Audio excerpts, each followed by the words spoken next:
You need to just go to bed every night a little bit wiser, because healthcare is a long run and it compounds, and thinking that you will onboard within 7 days is naive and will never happen. So instead, focus on learning every single day. And the framework that I use, and I think everyone should use, is the first step is that you need to follow smart people and ask questions and ask more questions. Welcome to Concept to Care, where we hear candid stories of success and failure, discuss strategy, and dive into the details that offer advice on what to do and what not to do in health tech.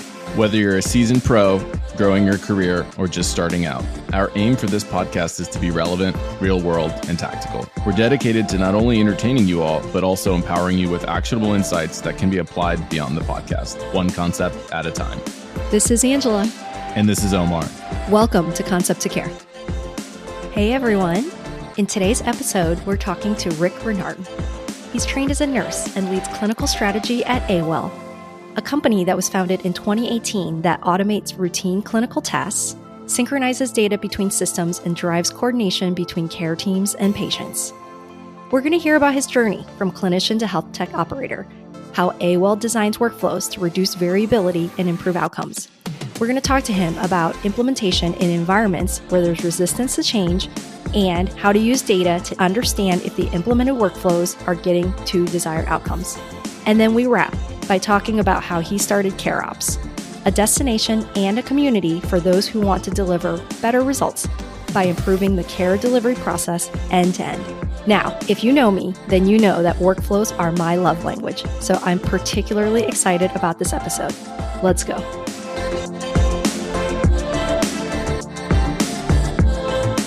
Hi, Rik. So happy to have you here. Hey, good morning. Thank you for having me. So maybe we can start by having you tell us a little bit about yourself. Yes, that sounds good. So my name is Rik Renard. I'm a nurse, trained nurse, 26 years old, currently living in Belgium, Brussels, and working at Awell. And so you're probably wondering, like, how did I end up at Awell, or what is Awell doing? So maybe a big background on that. So after high school, I had absolutely no idea what I wanted to do. And during that time, whenever I needed to decide what I wanted to do, my grandmother got pancreas cancer. And she was obviously a palliative patient, because pancreas cancer is one of the most deadliest cancers out there. And her quality of life was pretty low as well. And what we saw as a family is that the nurse became the pillar of support for our entire family. So that's when I decided to become a nurse. I also did my master's management and policy in healthcare, and then eventually wanted to become an oncology nurse. So I was about to sign with the biggest hospital in Belgium. But then just before that, I attended a hackathon, also focused on oncology, where in my group, there was the CEO and head of product of Awell. And he pitched me the idea about value-based healthcare and talked about how broken care pathways are. And that's when I decided, yeah, let's do it. That's the mission I want to put my brains behind. And so I joined Awell 4 years ago. And now I lead clinical strategy. So I help our customers create care flows that drive better outcomes at lower costs. And then besides the stuff that I do at Awell, which I assume we will talk about a little bit further on, I also do CareOps, and CareOps is essentially taking all the lessons learned that I have when working with the customers at Awell, and then writing about those lessons and sharing that with the community of people. And so I think while I'm still very early in my career, I'm just 26 years old, I think two learnings about my path thus far is that I would always recommend people to put their brains behind a company with a mission that you really care about. I see a lot of companies or people that claim they care about better healthcare, but then end up at an upcoding company. That's not my cup of tea. I really want to work for companies with big missions and big ambitions. And then maybe the second learning here is that you definitely need to get out of your comfort zone also as a clinician, because eventually in the beginning, I wasn't planning to attend that hackathon because I was like, why do they need a clinical point of view? Why should I as a nurse be there? But I just said, okay, let's just do it and see where we end up. And eventually it was the best decision I ever could make. So get out there and talk to people and do stuff that you don't like to do. Thanks for that overview, Rik. We're so excited to unpack so much of that. Sorry to hear about your grandmother. I think anyone who's been on that journey knows how hard it is. And sounds like it was a very formative part of you becoming a nurse. Maybe where we could start is you were a nurse, doing bedside direct patient care. So tell us more about that pivotal moment where you attended the hackathon, you met the CEO of Awell, and how did you decide to go from direct patient care to more of an operating role? Yeah, so the decision became more apparent even before I actually decided to work with Awell. I think the decision was already made during my internships as a nurse. So as I mentioned, I was an oncology nurse, so I did my internships at the oncology department. And what we see there as nurses and clinicians is you see people die every single day.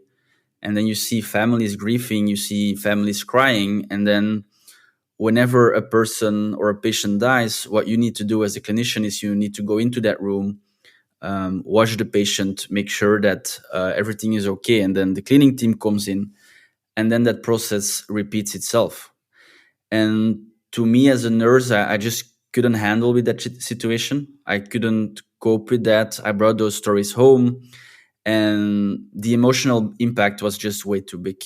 And my fear then as a nurse was really like, I don't want to develop emotional burnout. So we always talk about physical burnout in the industry, but I think a more risky burnout is the fact that I have nursing friends that whenever shit happens in their life, whenever family members die, they don't feel those moments as much anymore because they're used to seeing how messy healthcare is, and they don't have that empathy anymore. And that's the last thing that I want to develop is emotional burnout, because I'm a very emotional person.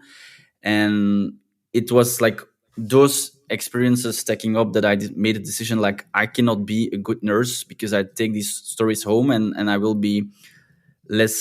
have less empathy for these patients and what they're going through. And that's when I decided like I need to find something where I can still have impact on patients, but more on an indirect level. So I still love healthcare and I have a big respect for what clinicians do every single day, but it's just not for me. And that's when I decided to join Awell. That's a really good perspective. And I haven't heard much about the emotional burnout perspective. It's not the most common one that is described today. So I appreciate that perspective. You're right. We often talk about physical burnout and not much about the other part of the human experience. And I think that's really important.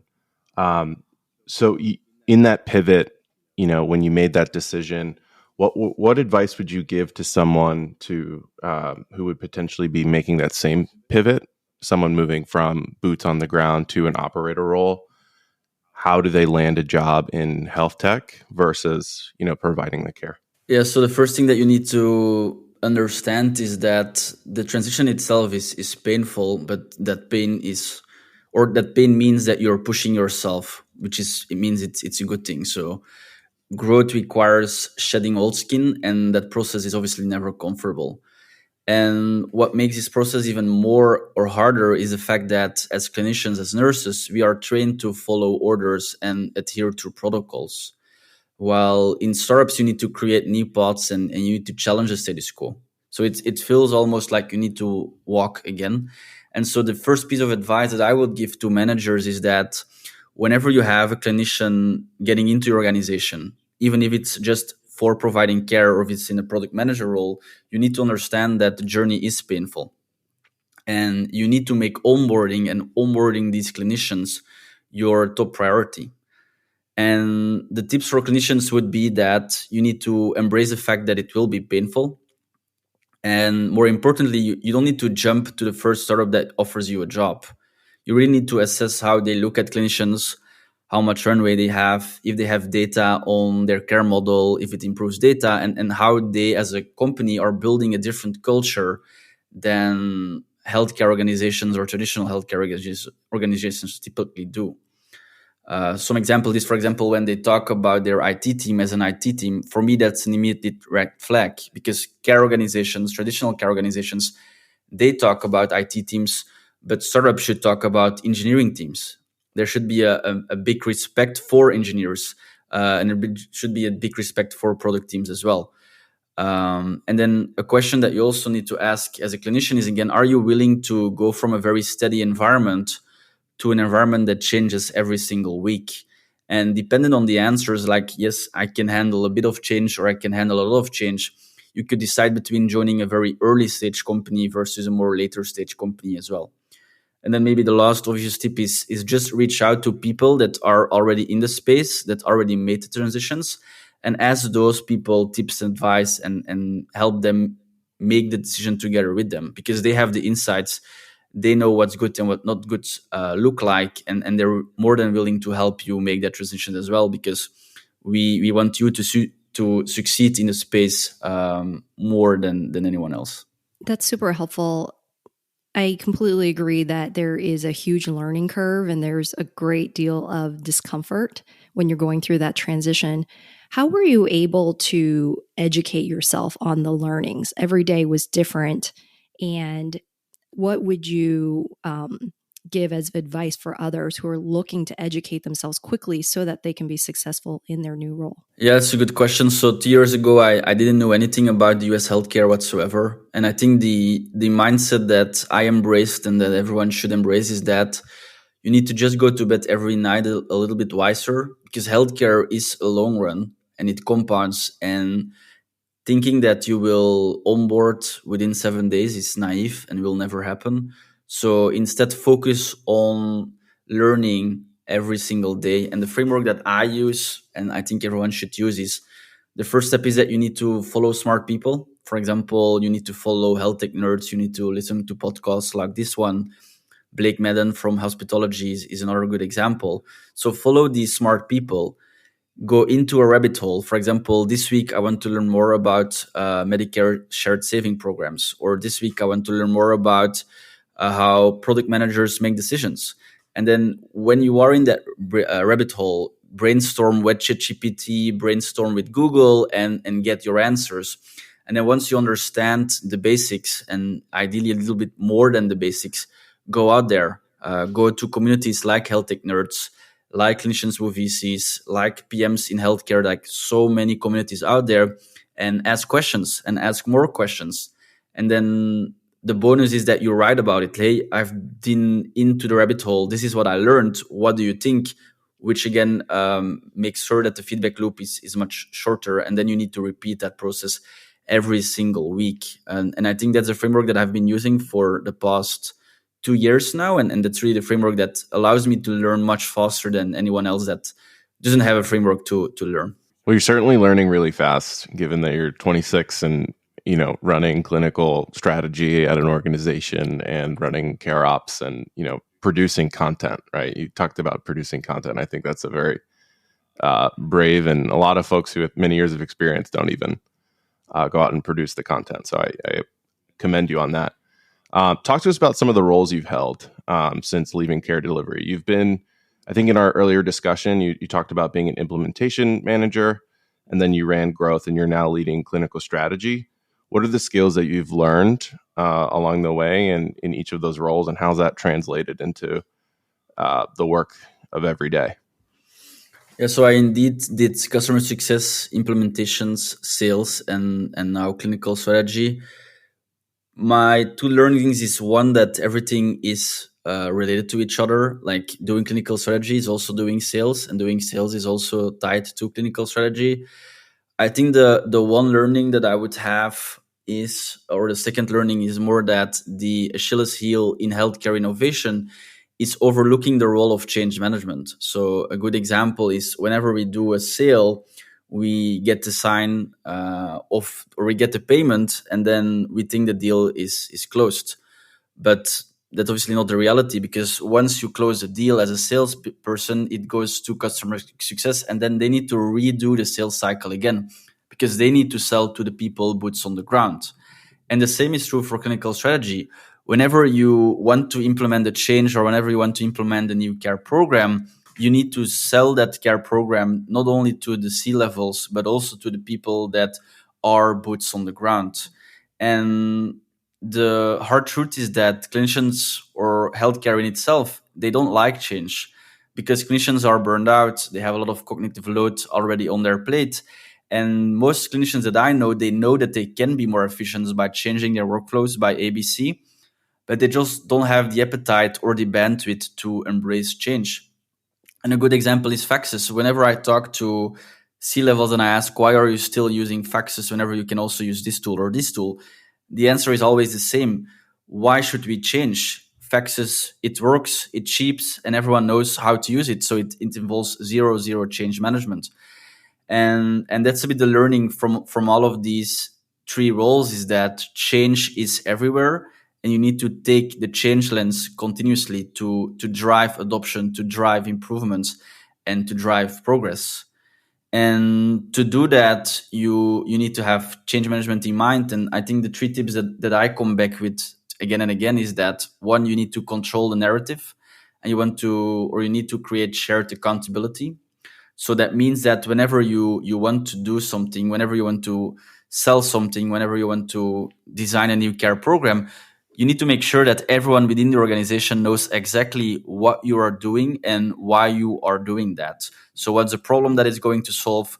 What is the solution? What impact will it have on which outcomes or KPIs?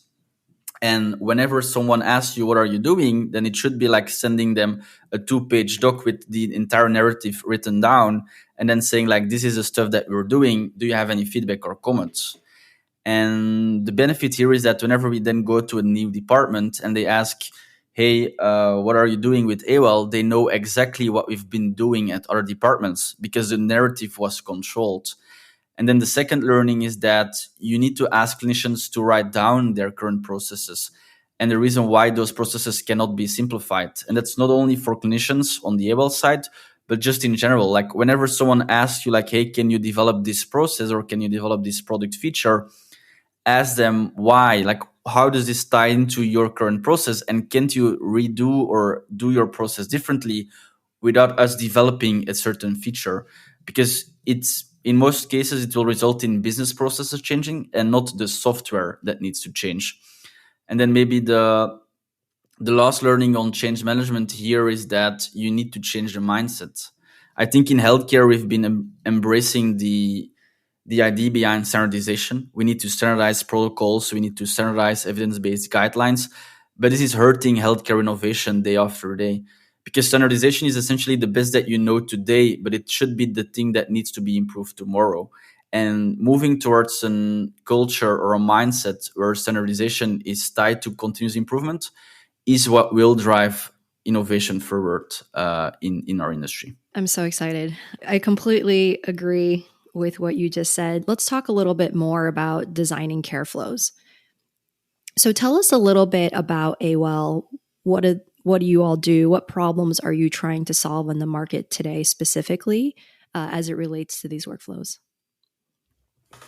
Yeah, so I think the best example is not healthcare, but e-commerce. So for example, when I was buying a new television, when I ordered that on Amazon, Amazon knows exactly where I clicked, which televisions I looked at, and which is the one that I eventually bought. So they have all this data on conversions, and they know exactly when people are going to buy what based on certain input measures. And based on that data and based on those insights, they continuously improve their checkout experience. They improve their return experience. And the way that they do that is by embracing DevOps. And so DevOps is essentially the mindset that is behind continuous deployment. So previously, when you were doing software engineering, what you need to do was you need to embrace waterfall. So that means that whenever a V1 was released, it took 6 to 12 months. And then there was like one big shebang. The new product went live, and then they got feedback, and then it would take another 6 months or so to develop a V2. With DevOps, what it allowed us to do is, instead of doing deployments every 6 months, Amazon, for example, now does deployments every single day. So I think they do 23,000 deployments every single day. And how they can do DevOps is by having the right tooling in place, like GitHub or GitLab, that empowers engineers to do that comfortably. And if you look at software development, what you can see is that writing code is very similar to writing down protocols, which we call Careflow development.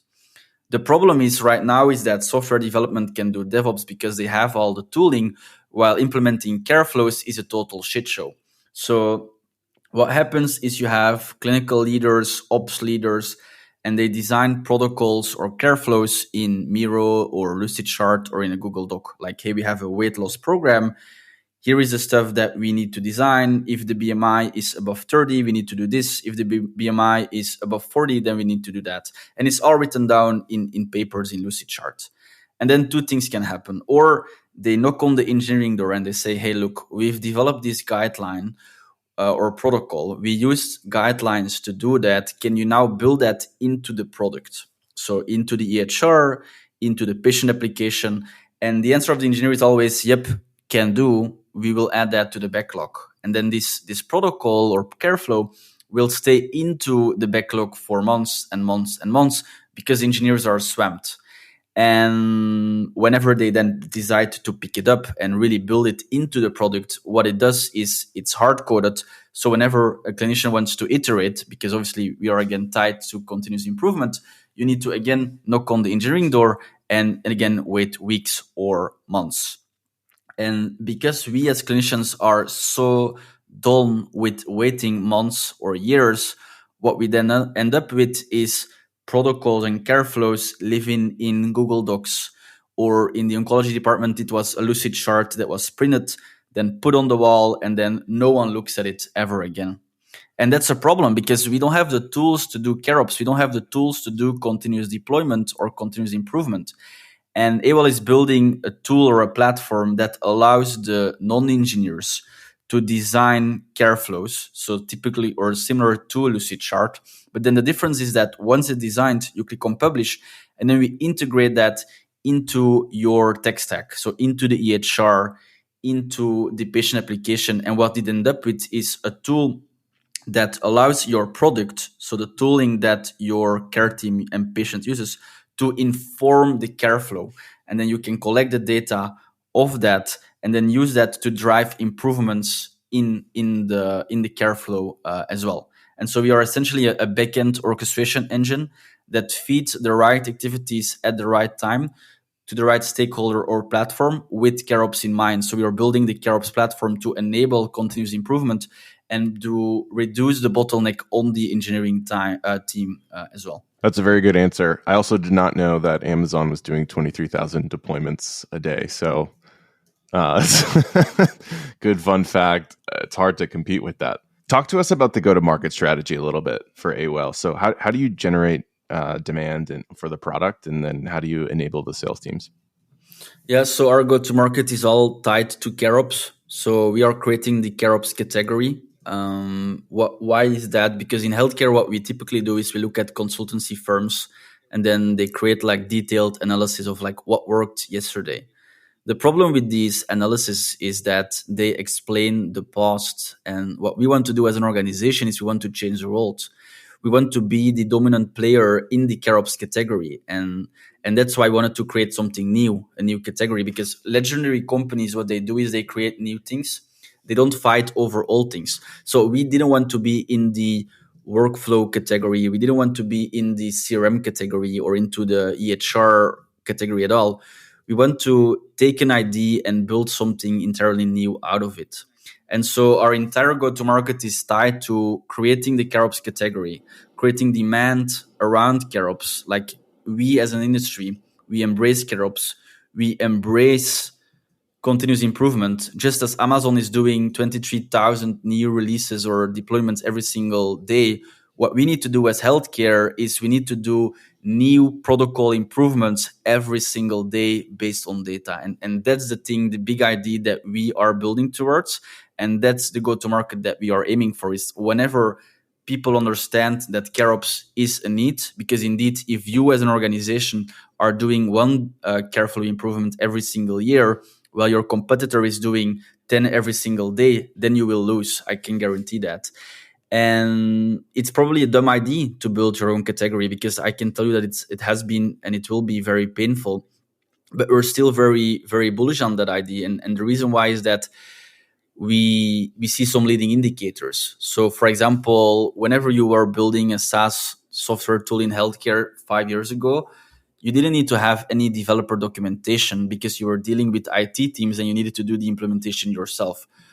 What we now see is we see engineering teams in big health systems that talk about engineering teams and not IT teams anymore. So they want to work with API documentation. They want to work with developer documentation. And that's why we'll see more and more. For example, last week I met the head of engineering at a very big health system. I never seen that before. They have a head of engineering, which is absolutely nuts, and which is something that makes me obviously very happy. And then the second or another leading indicator is that we see more and more of these open source companies like MedPlum and Tuva Health also coming up. And open source is also very likely tied to DevOps, continuous improvement, and being very open on those learnings as well. And that's why we are building that category and why we're bullish that CareOps will become a very big thing and ideally even bigger than DevOps will ever be in the next 5 to 10 years. That's a very good point about the head of engineering. Given that the customer is so different, oftentimes every healthcare organization is at a different stage in their become a developer organization journey. And everyone who has a care model for you've seen this before. Everyone thinks their care model is incredibly unique and there aren't really commonalities in the market for it. How do you think about standardizing what you're selling or like the sales enablement piece so that, these buyers understand that this solution is actually very broad and can support a wide set of use cases? Yeah, again, I have a lot of PTSD when asking that question because has been such a difficult point, because what you eventually do as a platform is you need to sell multiple use cases while our competitors can sell very specific problems to solve. We are an intake solution. We are a solution for post-discharge, for example, which we cannot do. And so what we do as an organization is we sell the vision, but you sell a different path to get to that vision. To your point, whenever we talk to someone that is very early on that vision, we say, or on that journey, we say, look, these are the things that we need to do in the next couple of months to years to get to that vision. Well, if you have a very innovative organization, we say, these are the things that you already did. This is the stuff that you need to do to get there next month, for example. And whenever they are bought into the vision, then you can make movements or can make progress much, much faster. A very good example is last week I was talking to a very, very traditional organization. They don't have engineers. They have IT managers that have been at the company for 30 plus years. And what we did is we explained to them, this is the current Awell platform, because obviously we're not there yet. We're still developing and improving our product day after day. But this is where we want to go. So we have a product vision that we sent or show them to them. So it's a product vision. It's about 3 minutes. This is where you want, or that we as an organization want to get. And these are the benefits for you as an organization. You can try to build that vision yourself in-house, or you can just, together with us, go on that journey and let us build that CareOps platform together with you. And that's working pretty well because you are very transparent on where you want to go. You're very transparent on where you are today. And you look at it from a partnership perspective. I'm not selling to you, we're partnering. And we are on this journey together, and we will use your feedback to improve day after day. And we're bullish that if you believe in CareOps, if you believe in continuous improvement, and that we need to get shit done not in years or months, but in days, then Awell is a solution, and we will work together to get there. How do you think about best-in-class providers or care delivery organizations designing care workflows? Are there frameworks or best practices that you keep in mind throughout the design process? Yeah, so I think the three things that I see again and again is the one thing that you first need to align on is that whatever you design needs to be based on evidence-based guidelines, which can be external data from guidelines, research, CMS requirements, but also internal data, because sometimes your care model is different and what works in the RCT might not work exactly one-to-one in your care organization. But the baseline is always take guidelines and implement them and then see where modification needs to happen. The second bit is that you need to have real-time access to data, because the thing that I come back with again and again is that the data flow is the care flow. What we've seen population health tools do for the past 10 years, unfortunately, is they have a data flow. So they have ADT messages coming in, they have risk scores. And what they then do is they say to the clinicians, hey, we now have a dashboard with 100 patients that are at risk for diabetes, for kidney care, for heart failure. Now act on it. But that's absolutely crazy, because every data flow should be tied to a workflow or a care flow. So instead of you saying to me, hey, this patient is at risk for heart failure, what you need to do is you need to show me, hey, this patient is at risk for heart failure, and these are the 5 things that you need to do to make sure that they are not being admitted to the hospital in 7 days, for example. So you need to have real-time access to data, and the data itself needs to be obviously from high quality. Arjun from Astrana Health, he's there from the data team. He said this quote that we put on a poster is that the frequency of intervention or improvement depends on the frequency of data refresh. So instead of looking at your dashboards every single month, you need to look at them continuously and use that data to improve your workflows. And then the last bit of framework is just embracing that continuous improvement mindset that I've been talking about again and again and again. You don't need to wait for years to make improvements. You need to make small improvements every single day that will compound. And the framework that we obviously push is the CareOps lifecycle, which is the loop where you design, validate, build care flows, then operate them in clinical practice, then monitor the data, and then use that data to continuously improve, which is maybe still a little bit too vague. So another framework that I come back to again and again is the ODA loop. So it's invented in the military, and it essentially stands for observe, orient, decide, act. So, for example, let's say that we want to design a care flow focused on diabetes or chronic care management. The first thing that you need to do is you need to observe the situation with the aim of building the most accurate and comprehensive picture of it possible. So what are the current guidelines for hypertension or heart failure? What data do we have on our heart failure population right now? What resources do we have for this program? Do we have clinicians? What is a tech stack? What's all the things that we need it to work? And what are the pain points right now? So it's observing the situation. And it's the first thing that most people already forget. Because whenever they knock on the Awell door, they come to us and they say, hey, I want to build these 10 care programs together with you. Can we start tomorrow? And we always say, like, instead of jumping the gun and trying to design these care flows tomorrow, let's take some time to step back and really plan and see what's the data that we have available, what is the current situation, and how can we improve, and why should we improve. Then once you have observed the current situation and what you see in your organization, then it's orienting. So orienting means orienting yourself to recognize any barriers that you might intervene with other parts. So what are we doing today? Why are we doing this? Is there anything from an organization or technical perspective that is blocking us? Let's say that you have a culture where making decisions too fast or doing failures is punished. Then obviously that's a big blocker to innovation. Let's say that you have a tech stack or a homegrown system that doesn't have any APIs. That obviously also limits our ability to innovate. Once you observed and oriented, what you then need to do is you need to decide, and then based on the decision, you need to act.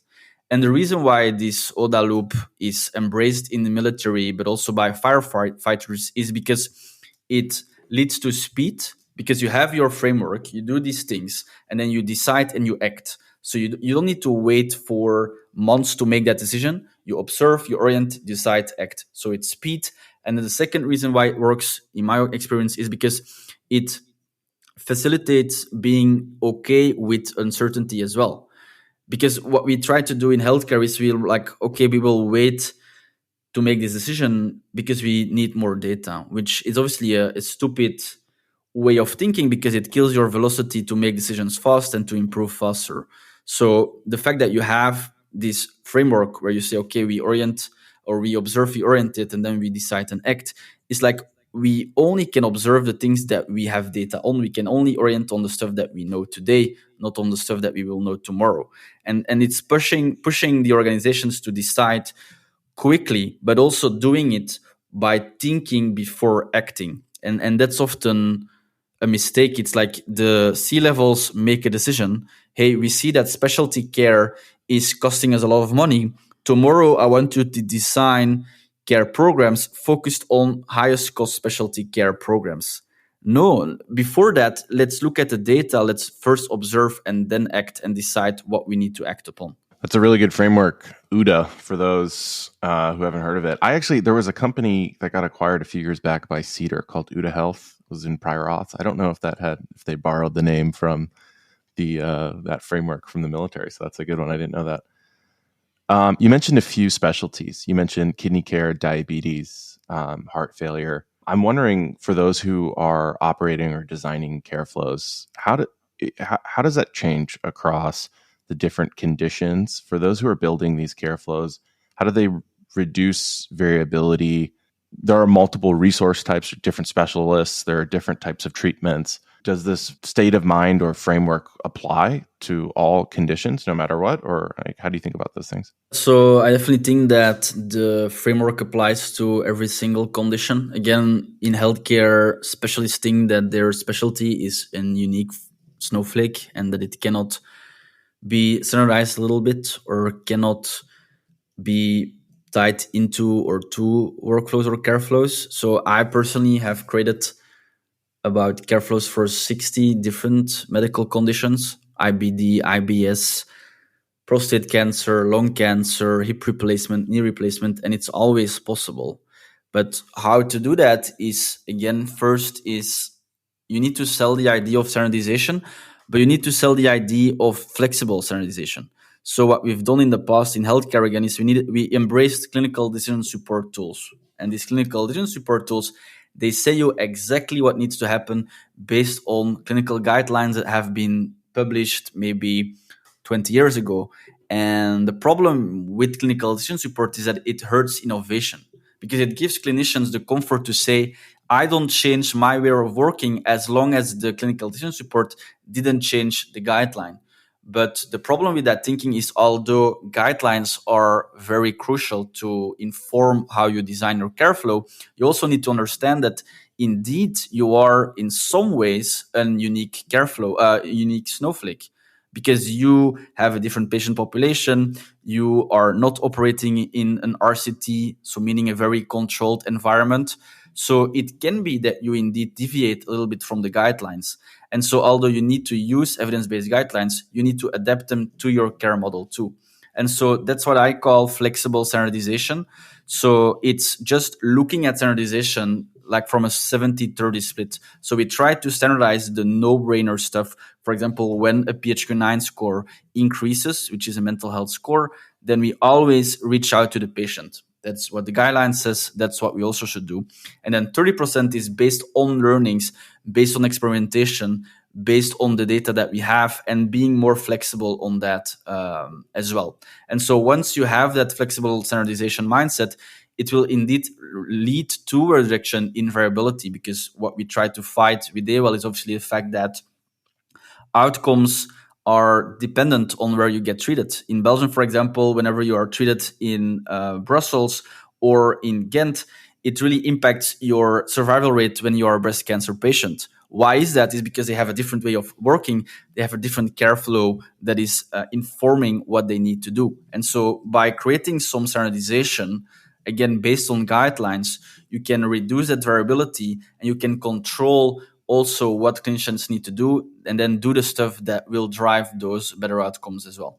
A lot of times it's unclear that you have a certain clinical care workflow that demonstrates and correlates between that workflow that you followed and the specific outcomes that you're able to achieve.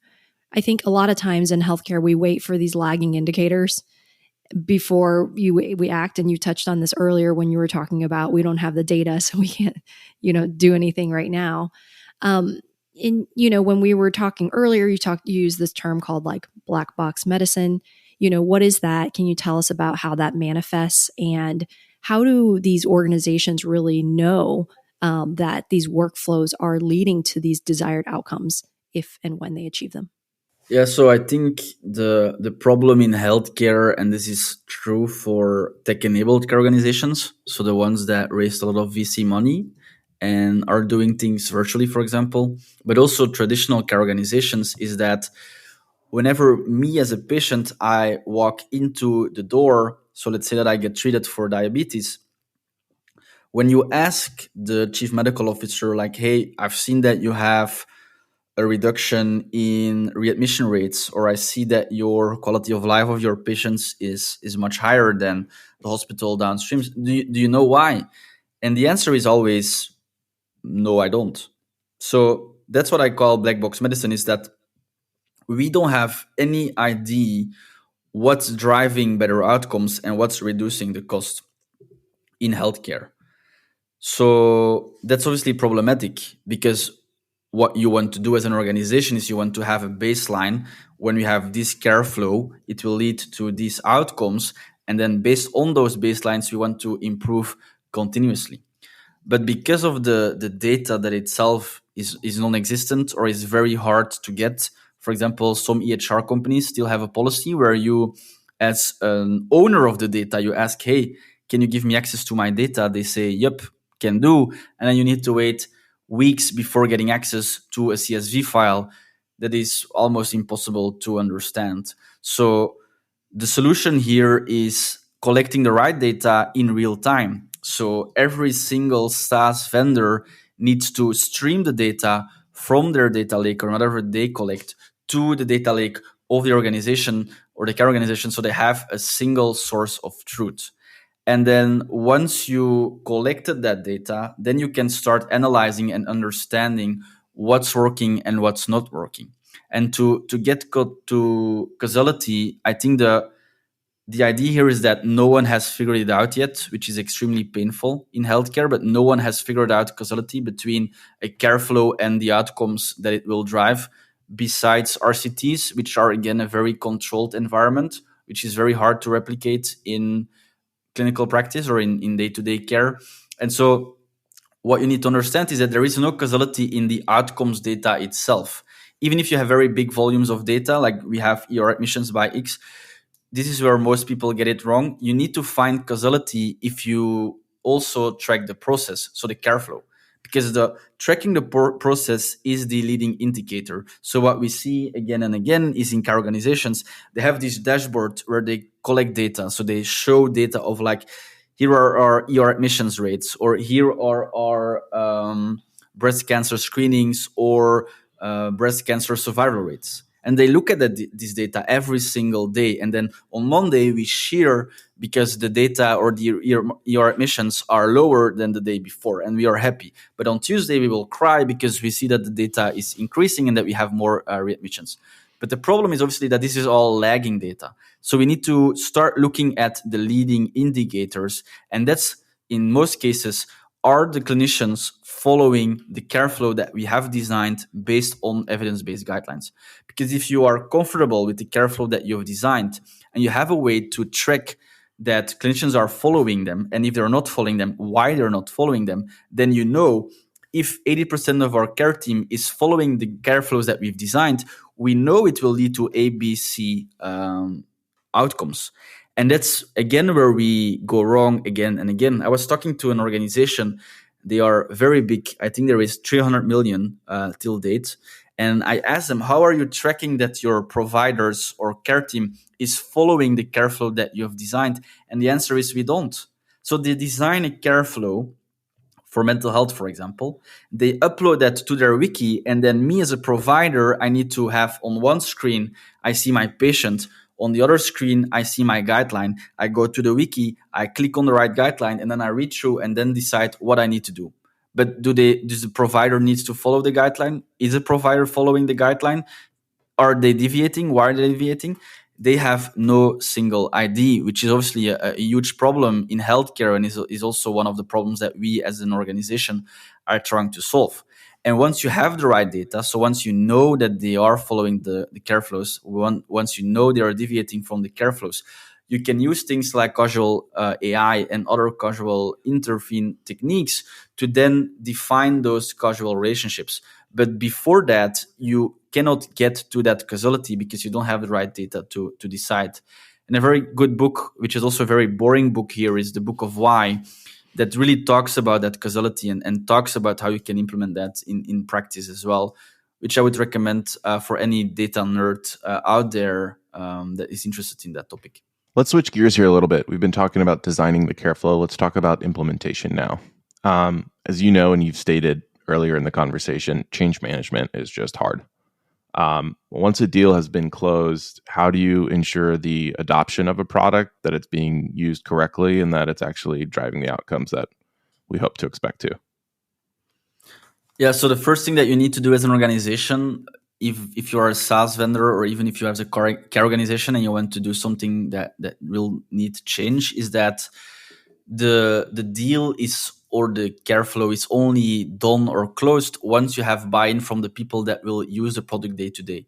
So it's not because you as a CEO decide to buy Awell, or you as a CEO decide that we will design chronic care management, that it's all done and that you can go to your next project. That's a wrong mindset. So you need to sell to each stakeholder with the value proposition that will resonate with them. And so the framework that we use is based on the book called The Heart of Change, which is a very scientific-based framework that you use to drive change. And I think the things that they mention is, the first thing that you need to do is you need to increase urgency. So whenever Awell comes in, we need to make clear to the people boots on the ground, why is Awell bought? Why does it need to be implemented yesterday? So you need to sell and again control that narrative. Hey, you've been following your care flows on paper. Because of this, you need to do a lot of manual work again and again, and things fall to the cracks, which impacts outcomes and patient satisfaction. So you clearly explain the problem, and you clearly explain, with Awell, we will automate X% of your work, and we will drive outcome improvement on ABC. Once you have that control narrative, you can increase the urgency, because me as a provider, me as a clinician, I care about doing less soul-sucking stuff. So I'm like, okay, I get why we need this to be implemented yesterday. Then once you have increased that urgency and you have buy-in from the team, you also need to build the team. So a good example is or what we did in the past is we went to a hospital, we sold a care program for hip replacement. And then what we would do is we would pick all the orthopedic surgeons and then get alignment. Like, hey, what do you want to do? How do you want to do it? Why are you doing this today? As you can imagine, it goes nowhere, because alignment kills speed, kills everything, and kills just progress in general. So what we now do is instead like, hey, we bought this tool for hip replacement. Let's identify the most innovative doctor out there. Let's work with them to design something that will make their life easier, what will make their patients happier. And let's use that as a POC type of thing. Like, hey, this is a success that you can have. Are you ready to jump on the train as well? That's the almost ideal scenario. The ideal scenario is that you have two innovative doctors, because as we all know, doctors are extremely competitive, similar to sales teams, and you launch them separately. So you say, okay, we're going to launch our heart failure program in New York, and we're also going to launch one in Florida. And then they're going to compete to each other, and they want to get to be better than the other. So once you have that team of early adopters, what you then need to do is, again, relate to controlling the narrative. You need to get the vision right. So although our V1 implementation is focused on heart failure or hip replacement, the end goal is that we move towards a continuous improvement organization that drives learnings, that wants to improve every single day. And this is only one step to get there. And once you have that vision right, you need to communicate buy-in. So me as the CEO, me as the chief medical officer, I bought Awell to achieve this mission, and I want to achieve this mission because of ABC reasons. So you communicate the buy-in. You, as a clinician, boots on the ground, see, okay, the leaders have bought into the vision. I have bought into the vision. Now let's empower action. And what we normally do, or what most organizations do, is they try to empower action by giving them more responsibility. So you say, hey, we are going to design this chronic care management program. You are the RI, make it happen. And then they think, okay, deal done. I can move. I can focus on another change management project. Again, that's not the right mindset. What you need to do is you need to, one, indeed give responsibility to people, boots on the ground. But more importantly, you need to reduce the barriers that they will experience when doing this change. And so there are a few barriers. The one is the boss barrier. So that means that there is a leader somewhere that has some decision power that is trying to fight against the change. For example, you are a VP of clinical operations. You decided to buy Awell and you want to make that change happen. But there might be a boss somewhere, a chief medical officer, that says, not a priority, let's focus on something else.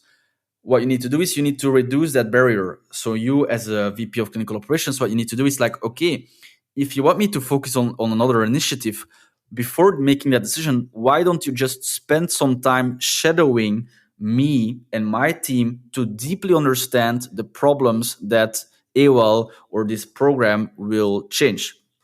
A good example is I was talking to a chief medical officer 2 weeks ago, and he couldn't understand why the organization needed Awell. And then someone of the clinical team fell ill, and then he suddenly needed to still provide care again, something that he didn't do for ages because he was always nagging on conference stages on how good their care experience was. And so once he experienced the day-to-day struggles that clinicians have, he was like, okay, I need Awell yesterday because this is really a pain in the ass. Let's talk. So that's the first barrier. The second barrier is the system barrier. So that means that whenever you create a culture where you punish mistakes, where you punish progress, you will not get to change. So fix the culture, fix the mindset. The third is the barriers in the mind. So something that pisses me off is that you have care team members or product managers or just people in general in healthcare that say, hey, I'm happy to do this change management project, but I've learned the hard way that change is not possible in healthcare. So instead of making your deadline 4 weeks, let's maybe make it 4 years, and then maybe we will be able to implement part of your big idea. No, let's not have that mindset. Let's have the mindset of we can make change happen. We can make change happen fast.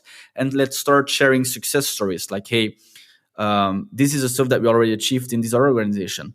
This is the stuff that this other department achieved. Instead of like doing it in months, they did it in days. Can you not do it even faster? And then the last barrier is information barrier. So you need to share information across silos, across departments, and share what's happening, what's changing, why it's changing, and repeat that from there. And then once you have all of this in place and you start building that momentum, you just need to repeat the framework that I just explained and move that for every change management project that you are focusing on. I think you should write about that, honestly. Have you written about the 4 barriers, the boss barrier, the culture barrier, the management, or the... no, I think that's your next CareOps topic, but I was just going to chime in and make that joke, and I'll let Angela go. But yeah, I think Omar and I are looking at each other because I think we've all experienced all 4 of those. And so I think what you're saying is definitely well received. You know, we talked about rather than shipping a monolith, you want to be nimble, you want to be iterative, and you need to have the foundation to really support that type of change so that you can do it in the order of days rather than months or years. And so can you talk about how Awell is able to do it so quickly with organizations that they partner with? You know, how do you integrate with the electronic health record or case management applications or other tools that these clinicians are using? Again, and I repeat myself probably a bit too much, but repetition is key, is when we look at software development in the early days, we had that waterfall process that I mentioned about. So it was developing something for months, deploying it, seeing that people don't like it, and again, taking 6 months to make or ship a V2. Well, DevOps is all about being nimble. It's all about doing continuous deployments. As I mentioned, Amazon, 23,000 deployments every single day. So once you have embraced that mindset that although healthcare is typically doing changes in months or years, it is possible to do it in days. So that's the first thing. If you don't believe that you can make changes in days, then doing it will be absolutely useless because it will lead to nowhere. And I think the first thing, once you have that mindset in place, what we then need to do is we need to look at things that you want to do with Awell. So sometimes we have organizations that come to Awell and they say, hey, I want to develop this very big chronic care management program that runs over 5 years. Can you build it in? So whenever that happens, obviously our reaction will not be, yep, we can do that tomorrow. We can go live next week, if that's okay.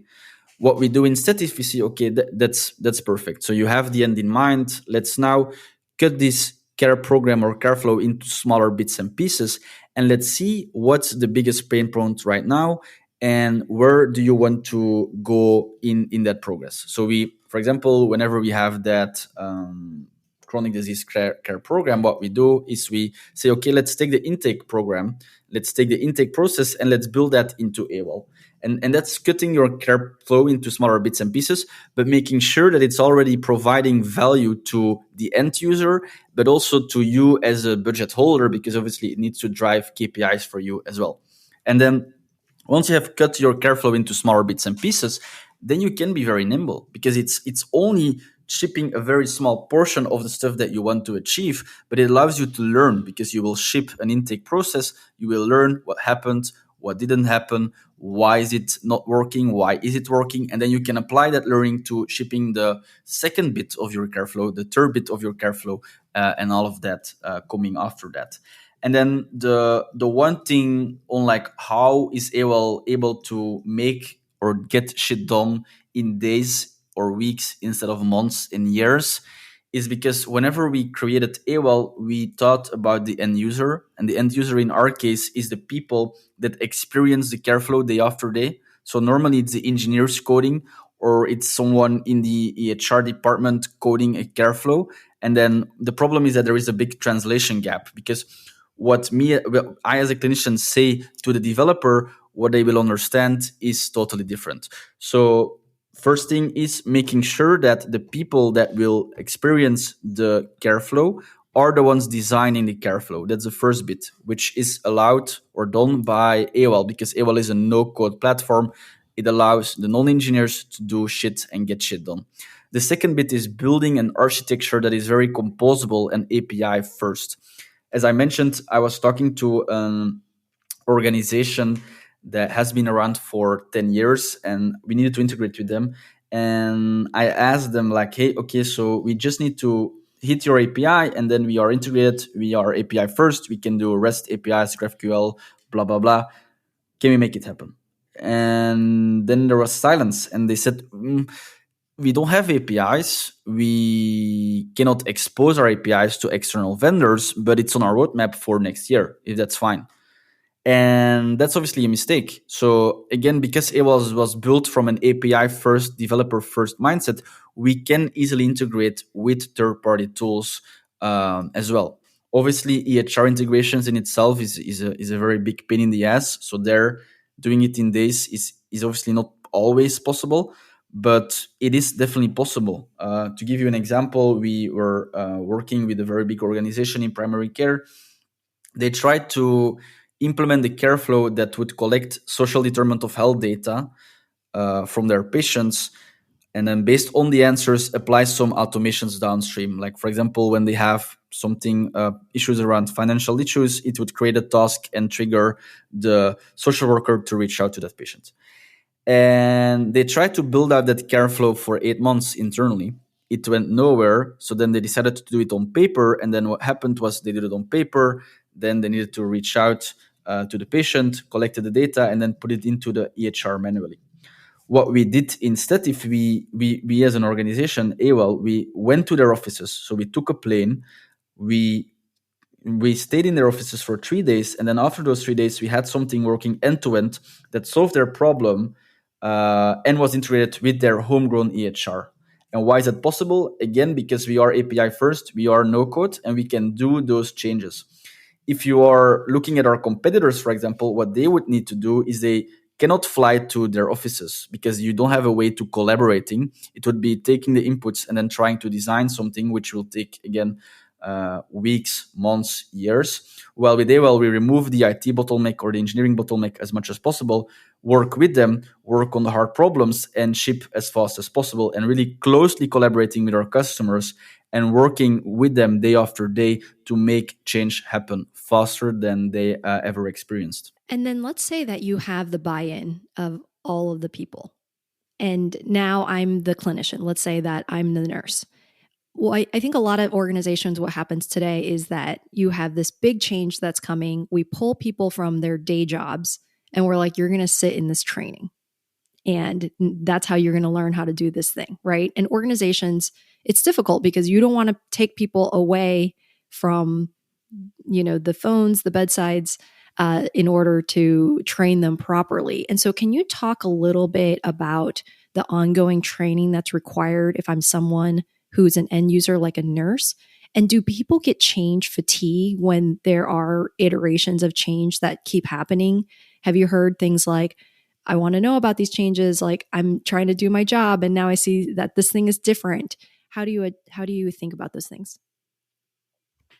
Yeah, so there is obviously a big difference between changing the UI UX of providers. So for example, moving a box from left to right versus changing a care flow. So Awell is only tied to making changes to care flow. And the reason why we don't see change fatigue with Awell is because training is less needed when the product, in this case, the EHR, the patient app, which is powered by Awell, informs the care flow. Because what happens is, let's say that I'm a provider and the chief medical officer designs a care flow for prostate cancer. And they design that and it's running. And after 1 month, we decide we have data, we have feedback. Let's now change the care flow. So the provider or the chief medical officer goes into the Awell studio, make those changes. For example, previously, whenever a patient had adverse events, we would reach out after 1 day. Now we want to reach out after 1 hour, and we also want to send out automated educational content to the patient. Now, for me as a provider, the change itself is not very big because when I log into the EHR and I see a patient with adverse events, the product, the EHR, will tell me, hey, the adverse event is this, reach out to them within 1 hour, because it's the product that tells them what to do, which reduces the cognitive load. Because you're right that clinicians are burning out. They have a lot to think about because all of these protocols and care flows are written in Google Docs and are written into the wikis that they have. And indeed, me as a provider, I memorize those stuff. While once it's built out into the product, I don't need to memorize anything anymore. I will see at point of care what I need to do. And then more importantly, I also will see why I need to do this exactly thing. Because that's often forgotten by AI companies, for example, is they do some automation. Hey, you need to reach out to this patient.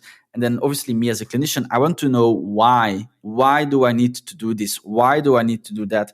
And that's where this chain of thought concept comes in. So the chain of thought concept is you explain to the providers why you need to do this specific thing right now. So it's not reach out to the patient, but it's reach out to the patient because they have adverse events and they have a lab result of ABC.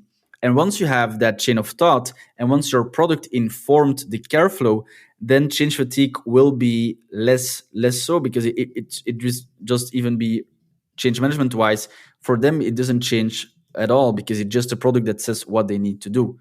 Will you have change fatigue when you change UIs, when you change UX, when you totally re-roll and create a totally separately new care flow?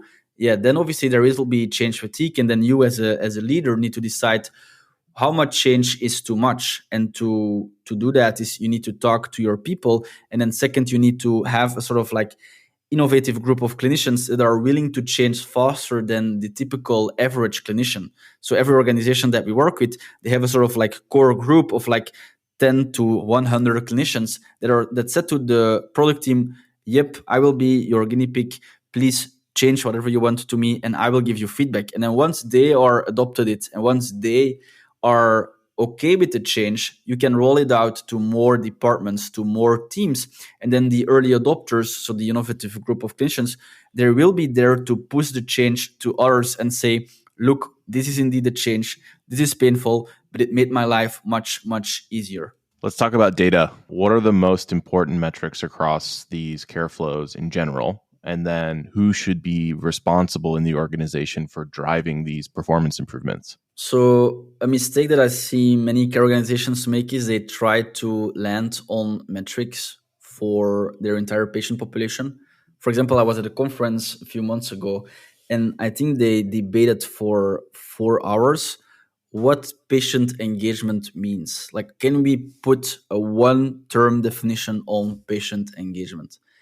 And the answer is no, we cannot, because patient engagement means something else for a D2C hair loss company than it means for a value-based care organization that treats the most complex patient populations. So the first thing that you need to decide on or accept is that there will be no one metric to rule them all. It depends on your care model, and even it depends on your care flow. Because let's say that you are a health system and you have a metric that is focused on prostate cancer, the chances that the metric that you landed up for prostate cancer will be the same that the metric that you have for hip replacement is nearly zero. So what you then instead need to agree upon is that we as an organization, we need to collect 4 metrics. So the first metric that we need to collect is performance metrics, such as patient engagement, completion rates, compliance rates. The second metric that we need to agree upon is financial metrics. So what's the revenue per patient? What's the revenue per member? Then the third metric that you need to agree upon is the clinician reported outcomes. So these are outcomes reported by clinicians. For example, lab results is also a good example there. And then the fourth metric is patient-reported outcomes. So that's one is patient-reported outcome measures like the GAT7 or the PHQ-9, but also subjective data. So patient feedback, because what we do as an industry is we align ourselves on metrics like the PHQ-9, like the GAT7, and we only look at that, while the feedback of the patient is probably more interesting and will drive more improvements than just looking at a PHQ-9 as well. And so whenever you are then a value-based care organization and you create a kidney disease care flow and also a heart failure care flow, then you need to understand, okay, each care flow will have different metrics, but the type of metrics is all the same. And then the second thing that you need to agree upon is that you as an organization, you need to look at leading indicators. Amazon calls them controllable input metrics. And I think that's a perfect way of putting it. It makes it really clear that a leading indicator is only worth paying attention to if it's also controllable. So, for example, ER admissions in itself, it's not controllable. What is controllable is care flow adherence, which we already talked about as well. And once you have those leading indicators, and then you accepted the fact that you will have different metrics for each care flow, then the question is indeed, what is it or who is owning those metrics? And the answer there is that, again, it needs to be accountability. It's not you as the chief medical officer that will decide, hey, for heart failure, we're going to focus on these 3 metrics. Make it happen. No, it's the chief medical officer that needs to sit together with the care team that will treat heart failure patients and will say, look, I want to have a metric that is focused on financial stuff. I want to have a metric that is focused on performance. I want to have a metric focused on clinical reported outcomes and also patient reported outcomes. What can we agree upon? And once you have agreed together with your team on these metrics, you have that shared accountability. Because then when you as a CMO go to the care team and say, look, the outcomes are perfect, but the financial metrics are total shit. What's happening? What they cannot say is like, we don't care about the finances. What they need to say is, yeah, you're right. We decided on these metrics together, and we know that all of these 4 metrics are important. So let us think how we can make those metrics in balance again. And so that accountability between the different stakeholders, so C-level, clinical, but also operations, is crucial to get to success whenever you roll out a new care flow or program. Okay, and so how should providers be capturing this data and acting on those insights? And more specifically, what are the tools that these tech-enabled organizations should be using? For example, like, are there integrations that Awell supports today that just like helps capture this data, or are there tools out in the market that really just should be in the tech stack and really capturing all this information?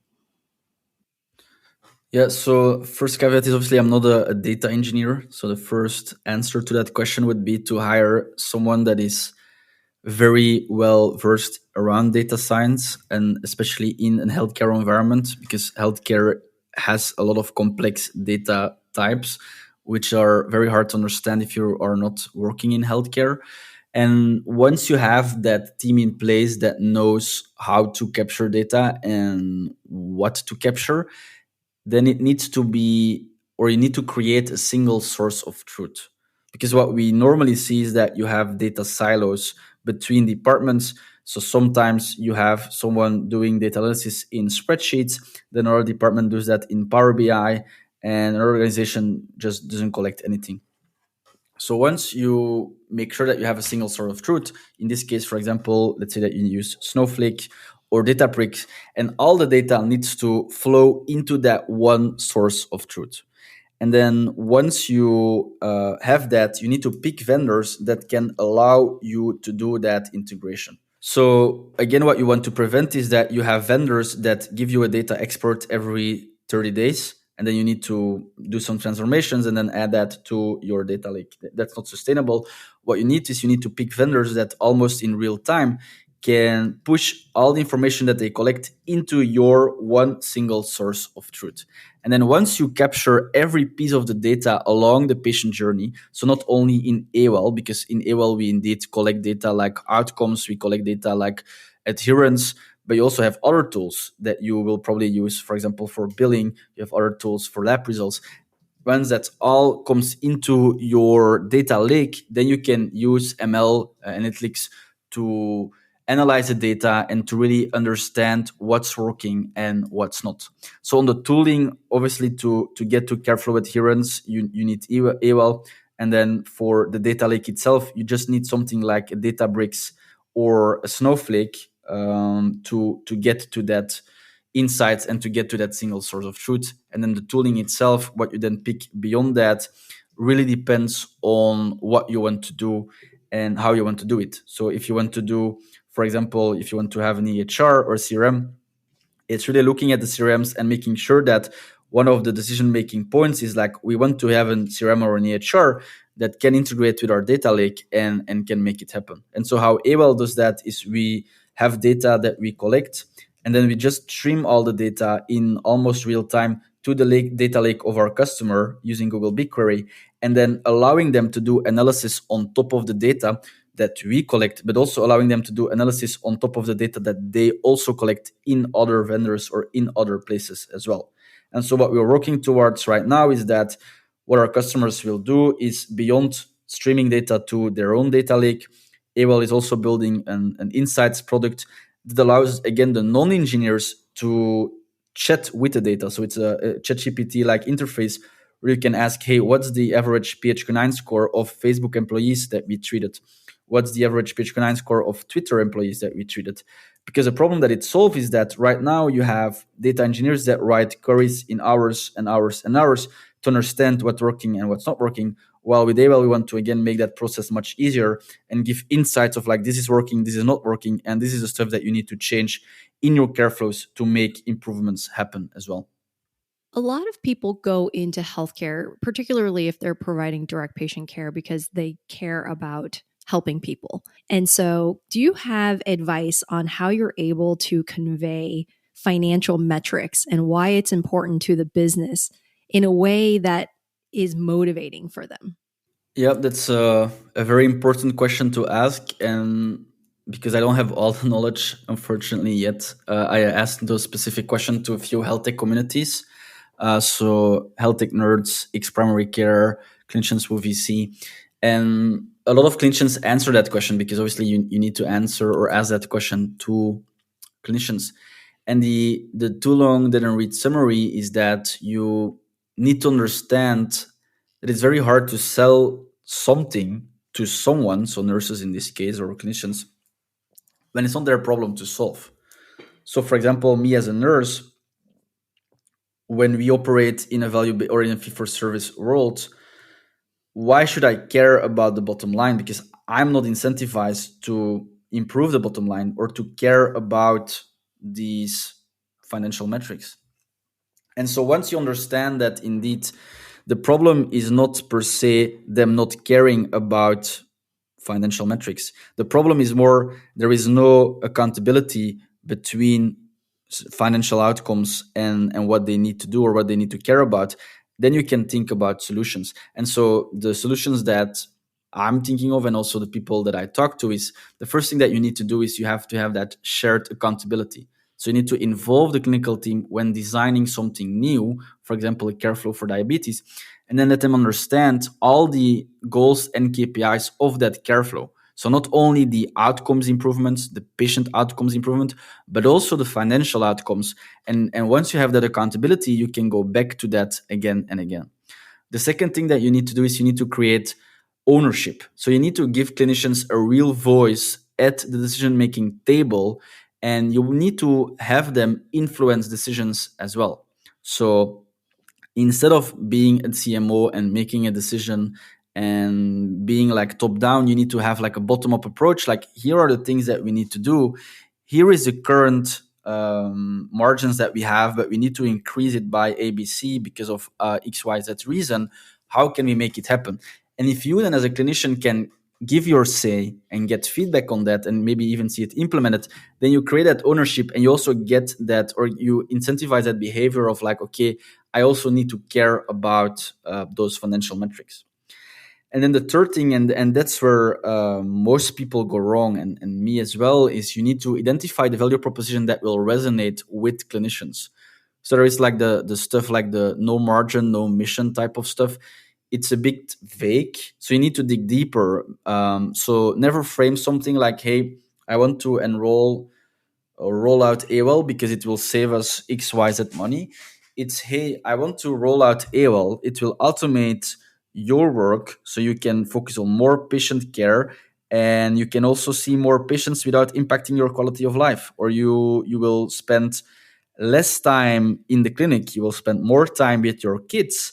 And that's why we need to do ABC. So it's really understanding the value proposition that you're selling, but selling it in a way to clinicians that resonates with them, because indeed clinicians are very mission-oriented people.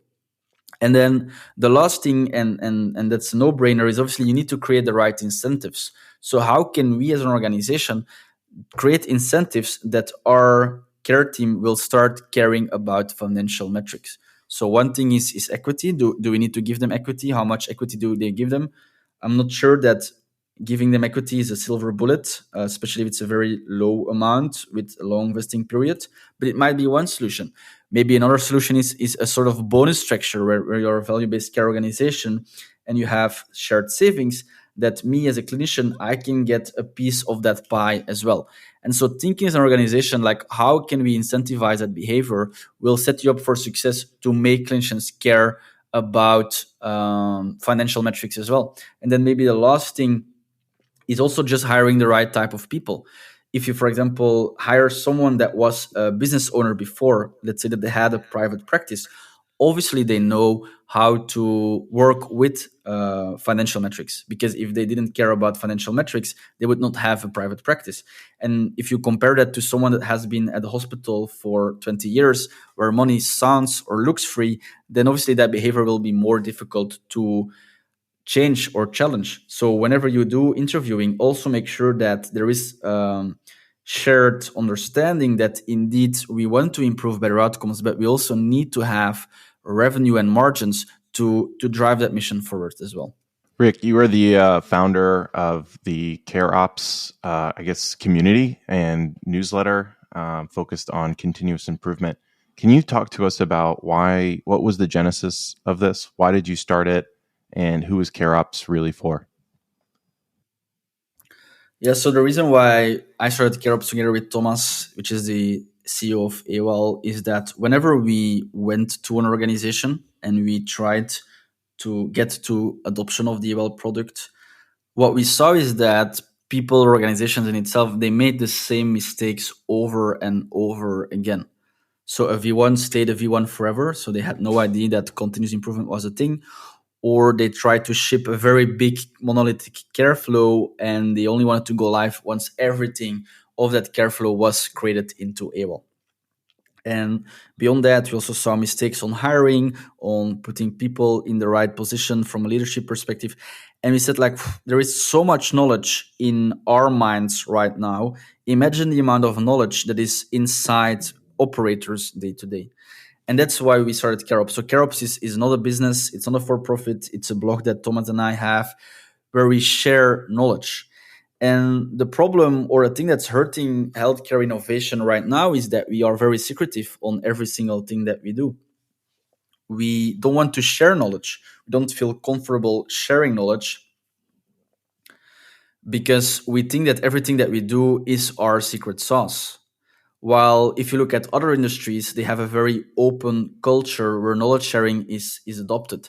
And so the big idea about CareOps is just like whenever we as an industry, as a health tech industry, and ideally just the healthcare industry in itself, once we start sharing more knowledge, like this is the mistakes that I made, this is why it's a mistake, this is the stuff that we improved, then we as an industry will move much, much faster and we'll get to that improvement cycles also much, much faster. So the big idea about CareOps is just sharing knowledge and driving innovation based on sharing those learnings. Can you tell us about what's next for CareOps? Anything exciting that you're working on or will be working on? Yes, so we are planning to organize a conference in Q1 2025. It will be probably small, but they're very valuable. And then in the next couple of months before that conference, we're planning to do some in-person events with 6 to 10 people where we create a very safe environment to talk about challenges and to talk about the stuff that we're doing to solve those challenges. Hopefully we get an invite. Let's make it happen. Okay.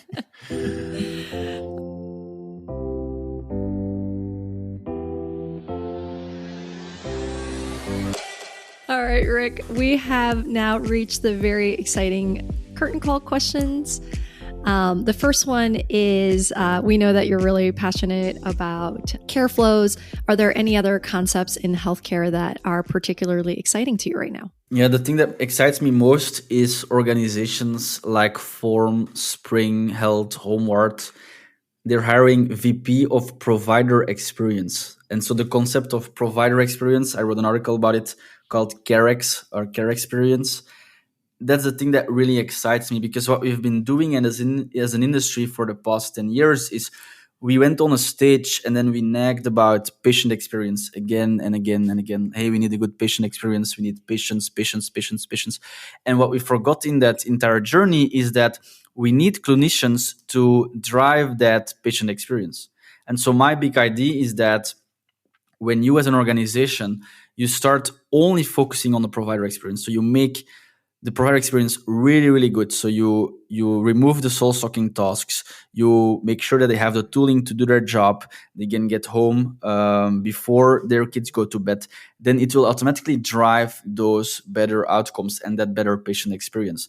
And so the fact that you have these organizations that are hiring product managers and engineers that will be solely focused on that provider experience is a concept that really, really excites me and is a concept that I think many more organizations will double down on in the next couple of months to years. I think that's interesting. You're right. That is probably the most ideal stakeholder or owner of metrics that partners with the product and engineering teams that are delivering on care experience. So I think that's great. Professionally, which 3 tools can you not live without? Yeah, so the first is Slack. Without Slack, I would not been here. Health Tech Nerds, X Primary Care, many other Slack communities, and the people that I met there have made the person that I am today and will drive me and push me towards being a better person tomorrow as well. So Slack would be one. The second bit would be ChatGPT and Claude. So AI. Using AI to brainstorm, to write, to improve my thinking is what I do every single day. I think I use AI tooling probably 2 to 3 hours every single day to do things better, to do things faster. And then the last thing is obviously getting yourself in a flow state means that you need to have noise canceling headphones. So that would probably be the third one. And what do you find to be the most helpful professional or healthcare resource?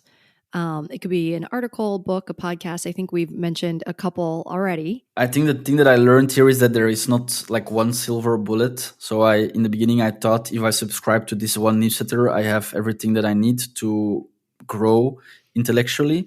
What I now learned is I just subscribe to a bunch of smart people, like, for example, Blake from Hospitality, Jared from Healthcare Huddle, HTN, as I mentioned, this podcast.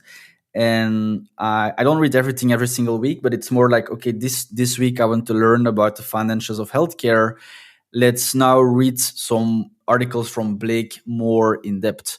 Tomorrow I want to read about doing product management in healthcare. Now let's listen to a few episodes of this podcast as well. So it's picking your episodes or resources and then deciding when you want to focus on one bit every single week. That's a bit my idea. And then beyond that, I try to follow other industries very closely as well. For example, I follow the supply chain industry closely as well, because I think what we have done there in supply chain and creating those workflows again there can be tied into healthcare as well. So making sure that we take learnings from other industries and then applying that to the stuff that we do in CareOps and also the stuff that we do in Awell is definitely a way to innovate and think faster as well. Because again, what we see is that in healthcare, we think we are a unique snowflake industry and we need to reinvent the wheel everywhere, not only on guidelines, but also on, for example, how we do product, while other industries have fixed or solved a problem that is very similar in a very creative way that we would never come up with in healthcare. That's a great answer. And lastly, I know you mentioned a conference and a couple intimate workshops. Do you have any shameless plugs? Yeah, so I'm always looking for people much smarter than myself to write for CareOps, to be on CareOps webinars and panels. So if you have something interesting to say about care flows, care flow improvement, or the stuff that you learned along the way, please reach out to me on Twitter or LinkedIn, and I would be more than happy to collaborate with you on a piece or invite you to a panel. Rick, this was awesome. Thank you for spending the time with us. Thank you for having me. Hey, thanks so much for listening to the show. If you liked this episode, don't forget to leave us a rating and a review on your podcast app of choice. And make sure to click the follow button so you never miss a new episode. This episode was produced and edited by Marvin Yue with research help from Aditya Treya. We're Angela and Omar, and you've been listening to Concept to Care.